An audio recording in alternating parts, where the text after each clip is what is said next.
চিত্রা কাব্যে 1400 সাল কবিতায় রবীন্দ্রনাথ ঠাকুর লিখেছিলেন, আজি হতে শতবর্ষ পরে কে তুমি পড়িছ বসি আমার কবিতা খানি কৌতূহল ভরে।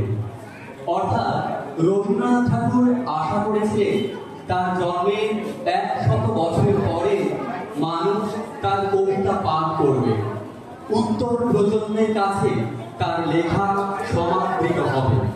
কিন্তু আমরা গর্বের সঙ্গে বলতে পারি 100 বছর নয়, রবীন্দ্রনাথের জন্মে 150 বছর অতিক্রম করেও আমরা প্রতি মুহূর্তে রবীন্দ্রনাথকে স্মরণ করি। বরং যত দিন যাচ্ছে ততই তিনি আমাদের কাছে আরো বেশি প্রাসঙ্গিক হয়ে উঠছেন।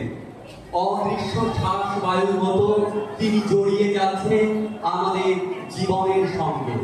সেই রবীন্দ্রনাথ ঠাকুরের কবিতা শোনাতে আসছে এবারে মঞ্চে শ্রীমতী মধু।